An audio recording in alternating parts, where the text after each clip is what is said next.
You've had a couple weeks since the draft. What do you think you or your fellow reporters perhaps missed?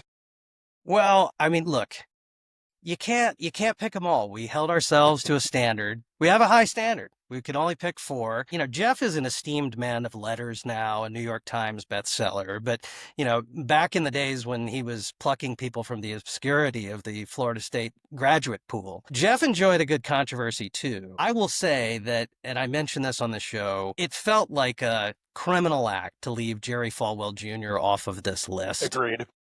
And, truth be told, if I'd really cared about winning the draft, I probably would have picked him. People know this story as Jerry and the Pool Boy.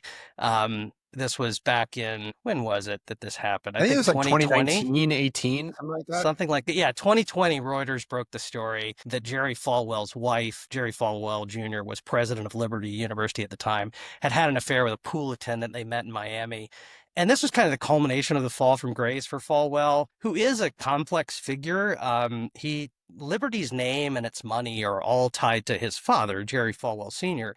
And what's interesting about Jerry Falwell Sr. is that he's known in part as the televangelist who survived the 80s without having a sex scandal. So it's kind of ironic that Jerry Falwell Jr. essentially had his career undone by a sex scandal. Not even his own, but yeah. Yeah, exactly. Well, I mean, the jury's out on whether he was present for any of these activities, but he says he wasn't. But he's a figure that always has intrigued me as a reporter, and that's part of what the fun of revisiting these controversies was opening our notebooks as reporters and talking about things we had done with these presidents or stories we had reported about them.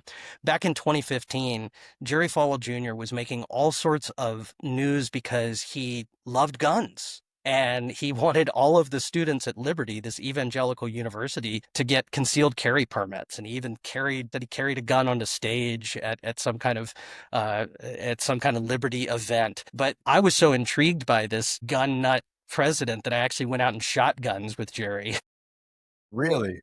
at a gun range that was at Liberty. And so he's always been one of these very eccentric figures, not unlike Gordon Gee. I mean, he is unlike Gordon Gee. He's one of these interesting personalities in higher education that make this such a fun thing to write about. And I really wish I'd been able to find room for him on my bracket, but I just couldn't do it.